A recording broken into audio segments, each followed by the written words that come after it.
Hi folks, HR Funk here with the answer to a riddle. A few weeks ago, in a midweek update, I had this box with me and I gave several clues as to what this box contained, and then I left it up to all of you to try to guess what was actually inside the box. Well, I'm going to run through those clues, and then in this video I'm going to unveil what I have inside the box.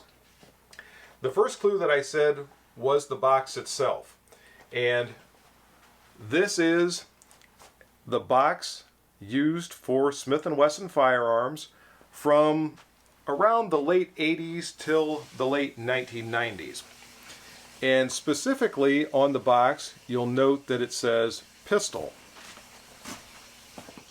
Revolver boxes from that same era were marked revolver.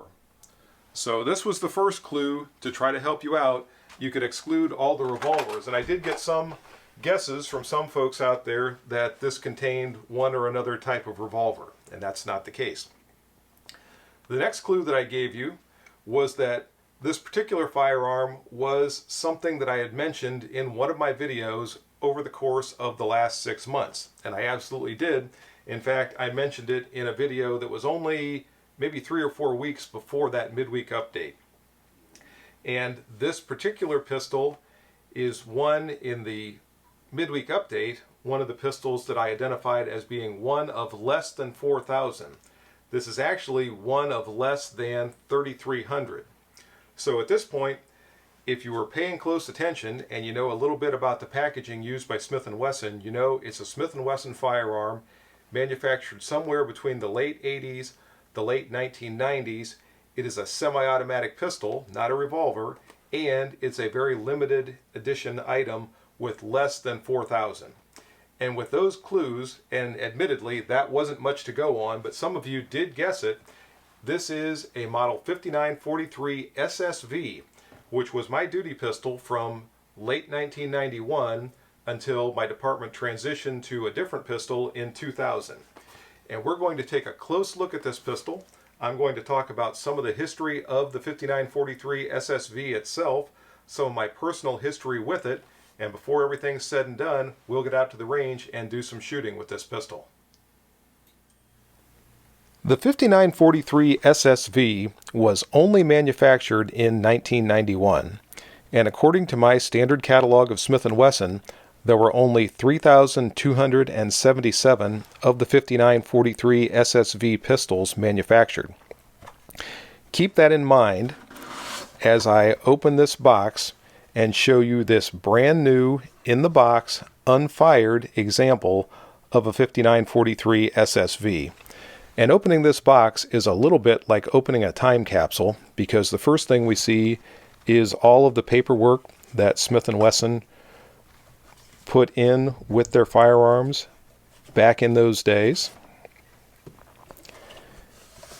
And opening the box itself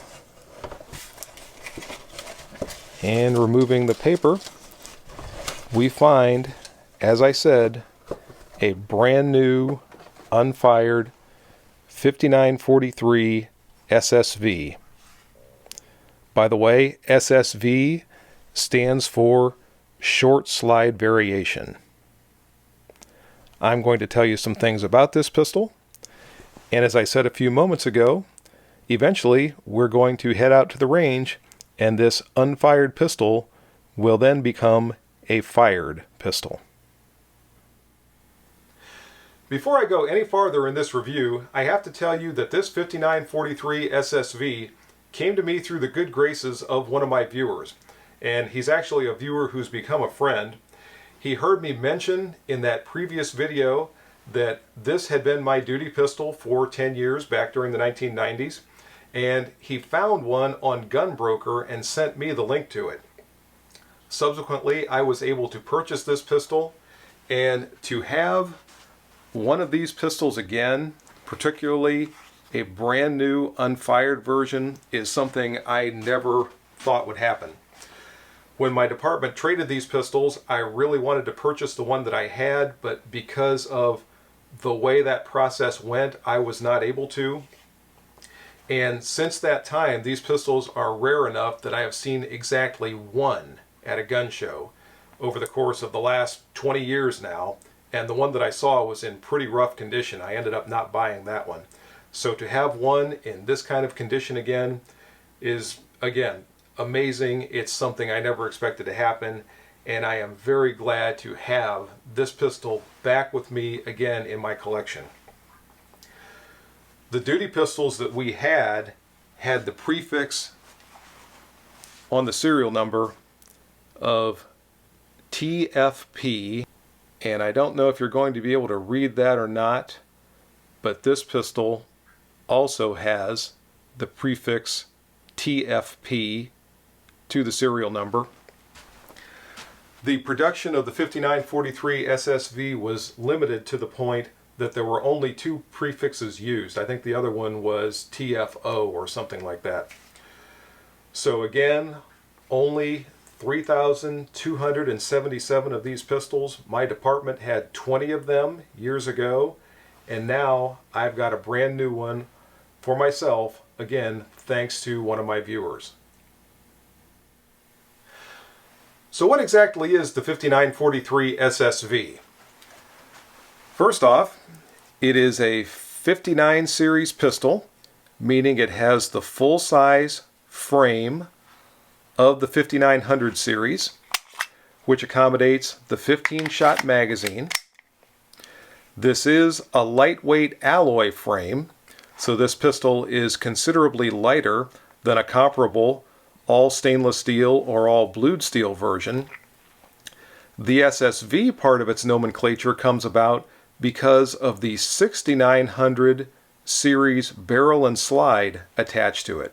So instead of the 4-inch barrel of the full-size 5906 or 5904, this has a 3.5-inch barrel that you would commonly see again with the 6900 series pistols. The 5943 SSV is a double action only, and I want you to take a look at this trigger, and I'm going to show you a comparison between this and one of the traditional double action pistols in a little bit, but notice how far back in the trigger guard or how close to the frame that trigger is. Smith & Wesson, when they devised their double action only mechanism, I think did a very good job because they actually made the trigger movement shorter than a lot of other manufacturers who just simply took the single action stage out of their pistols to produce a double action only version. That made the trigger pull on these pistols shorter, and it gave the feeling of them being lighter and made them much easier to manage than some of the other manufacturers who had that long double action pull for each and every shot as they had with their traditional double action firearms. Because this is a double action only, it doesn't have any safeties or decockers that the shooter has to concern themselves with. If you notice also, and this is something that is the same with all of the Smith & Wesson double action only pistols, the distance from where the safety would be here to the back of the slide is a little bit longer, and this portion of the frame is a little bit longer. Reason being, this hammer is more or less in a pre-cocked position, and if the frame and the slide were the standard length, it would stick out there a little bit. So cosmetically, and I think to protect that hammer a little bit, Smith & Wesson made that slide and the rear of the frame just a little bit longer. The 5943 also came standard with Novak sights with the tritium night sight inserts. And something I am at a loss to explain is the fact that after 30 years, these sights are still illuminated. And I'm going to turn down the lights here in the shop in just a moment and demonstrate that for you. I have no idea how it is these sights still work after all this time. And if any of you have a good guess, I am open to hearing it. And there you can see those illuminated night sights still glowing away. Again, I cannot explain why after all this time they still work so well, but I'm very glad they do. So in the 5943 SSV, we see a lightweight, compact pistol with a full capacity magazine and a double action only operating system. Does that sound familiar? Is there another pistol that's wildly popular that has a lot of those same attributes? I'll have to think about that for a little bit. In any regard, the 5943 SSV was aimed squarely at law enforcement officers, and specifically those officers back in the late 1980s or early 1990s who were transitioning from revolvers to semi-automatic pistols. The double action only SSV was intended to make an easily carryable package for those officers and to make that transition as simple as possible, because the 5943 SSV is about as simple as a semi-automatic pistol can get. And for those officers who are always used to the very easy to use revolvers, this made for an easy transition.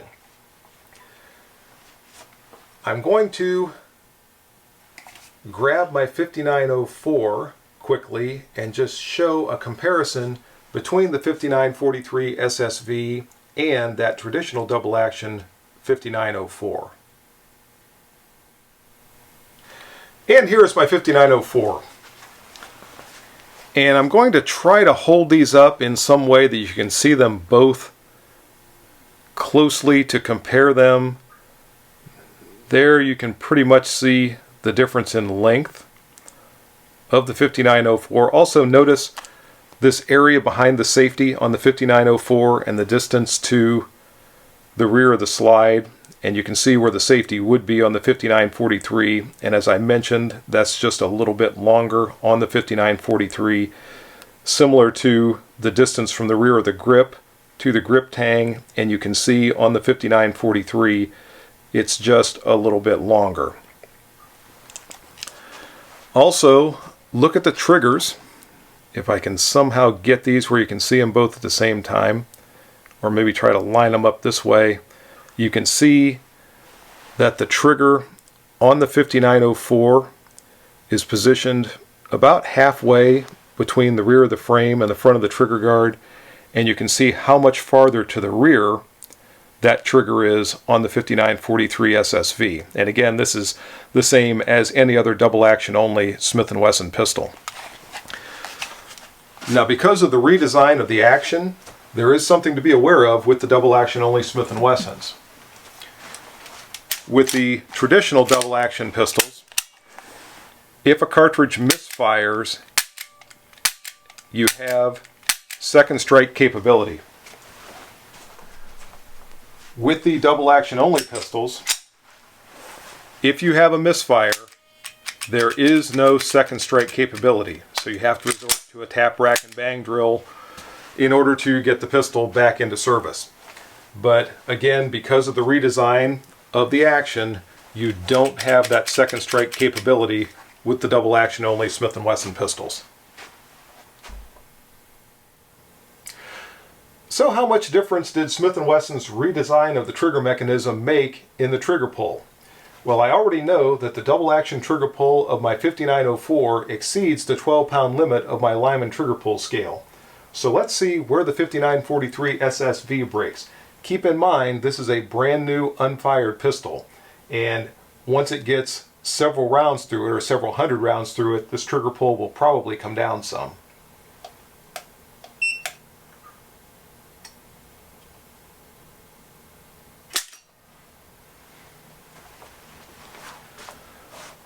£9, 10.6 ounces.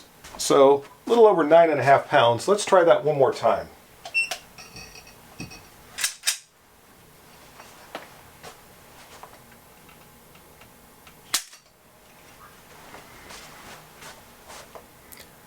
£9, 6.1 ounces.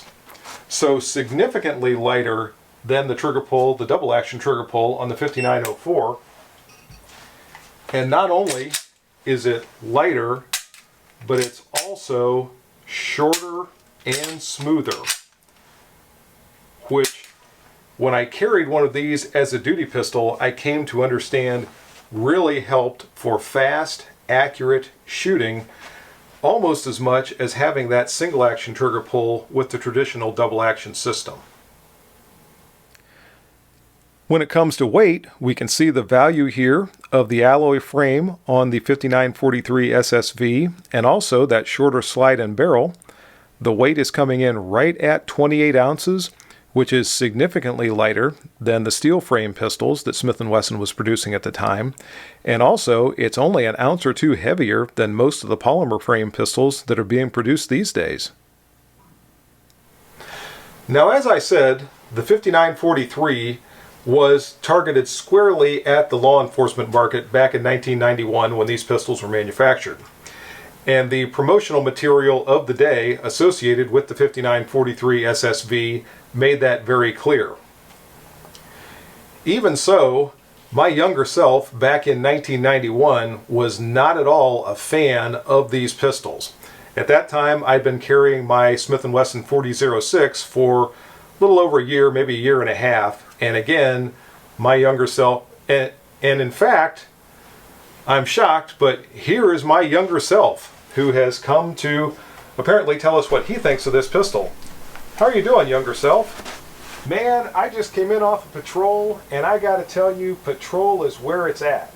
I love being out there in that car. There is nothing else I would rather do. I'm out there catching the bad guys while they're still being bad. It is the greatest job in law enforcement. There is nothing other than patrol that I would rather do. How about you? What you got shaking, older self?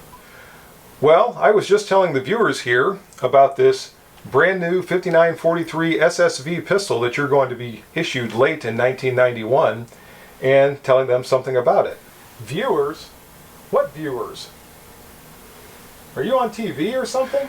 Well, no, I have a YouTube channel, and YouTube is something you'll learn about in 15, maybe 20 years from now. And did you say that's a 5943? I heard about those things. They're talking about issuing those to us. Isn't that thing chambered for the 9mm cartridge? Yes, it's chambered for the 9mm cartridge, and it has a 15-shot magazine. Man, 9mm are for old ladies and liberal politicians. I don't want that thing. I've been carrying my 40-06 here for about a year and a half. Now this is a firearm for a police officer. Chambered for the 40 Smith & Wesson cartridge, that gives me almost the capacity of your 9mm and almost the power of the 45 ACP. Well, that's true, and also, just keep something in mind. Old ladies can defend themselves with things other than the 9mm cartridge very well, and there's no cartridge out there that's going to be just right for a liberal politician. But the 5943 SSV is chambered for the 9mm cartridge, and one of the things you're going to eventually learn is the effectiveness of the 9mm is really associated with the type of load that is used in it. There are some loads, even in your time, that are very effective and others that aren't so much. Something else you're going to learn is that all of the defensive handgun calibers, all of them, even your 40 Smith & Wesson, really aren't that much different from each other in terms of stopping a bad guy. The main thing, or the most important thing, when considering whether or not a handgun is going to stop a bad guy, is the shot placement of the rounds that are fired. Bad shot placement is never going to give you good stopping on the part of the caliber that's used. Good shot placement, even with what might be considered a poor caliber, is going to give you better results than otherwise you would have. And since this is a 9mm and it generates less recoil than the 40 Smith & Wesson or the 45 ACP, it's going to be easier for some of your fellow officers, not necessarily you, to be able to fire accurate rounds on target, and if they need to defend themselves, hopefully to be able to do so effectively. And another thing, that's a double action only. I don't want a double action only. With my 40-06, if I need to, I can cock the hammer into single action mode and fire a nice precise single action shot without having to worry about that double action only trigger.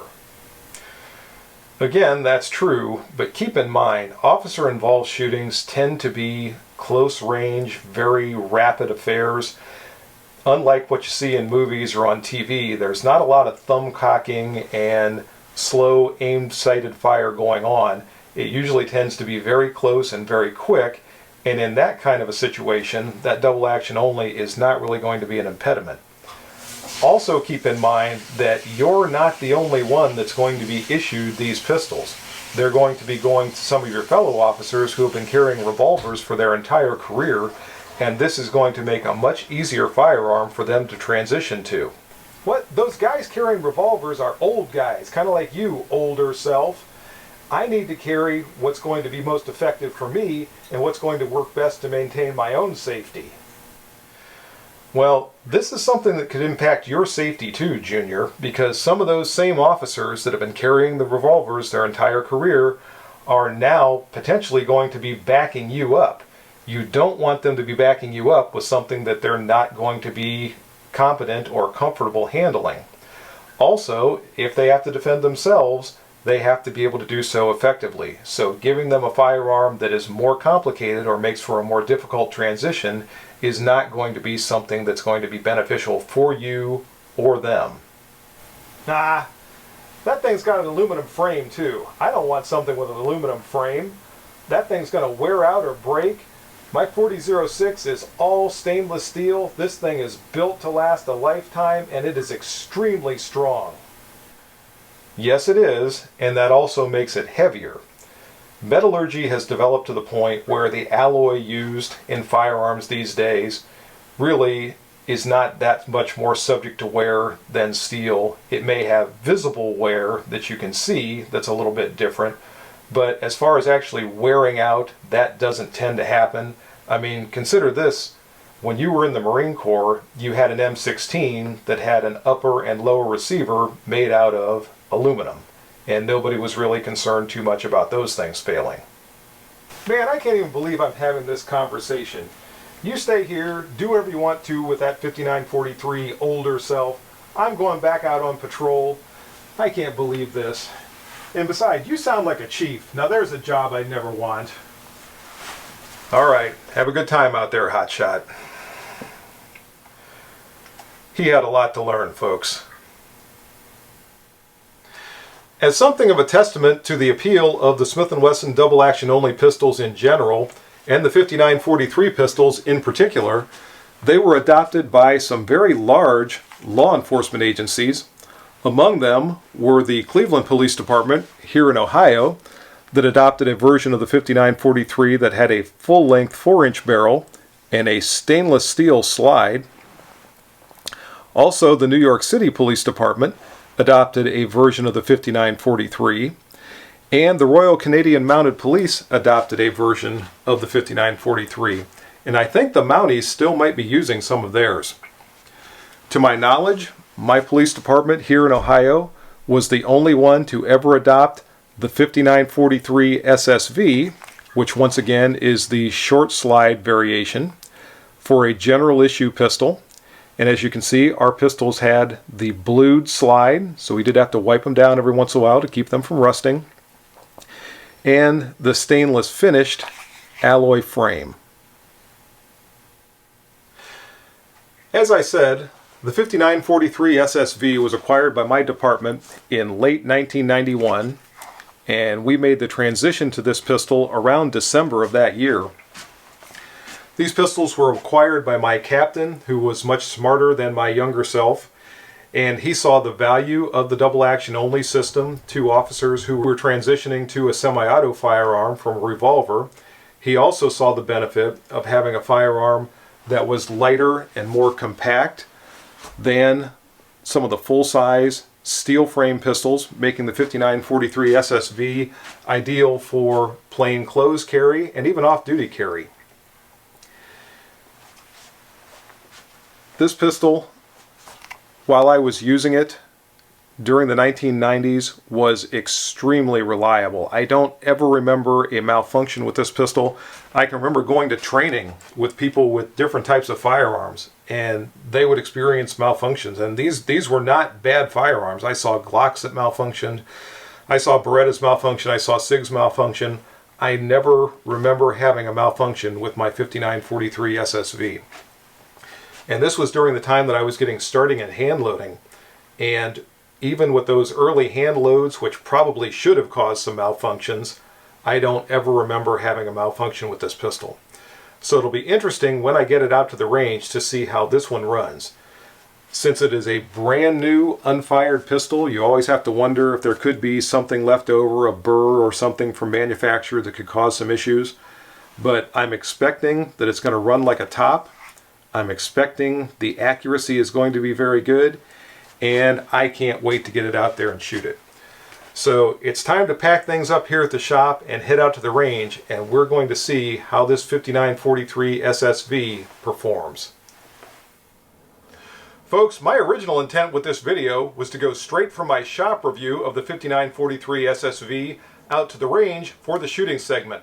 Unfortunately, due to both my work schedule and some lousy weather this past week here in Ohio, I haven't been able to record the range segment yet. So what I've decided to do is to release this portion of the video as part 1 of my review of the 5943 SSV, and then when I get the range session recorded, I'll release that as part 2. Now, depending on the length of that segment, it will either be released as a midweek update, or if it's long enough, I'll release it on Saturday as the Saturday morning premiere. Either way, the range review of the 5943 SSV will be coming. In any regard, that's it for this video. If you have any questions or comments, as always, make sure you forward those to me. Remember, if you order anything from Optics Planet, be sure to use my discount code, which is... And that discount code is good for 5% off anything you order from Optics Planet. See you next time, folks. And until then, good shooting. Bye-bye.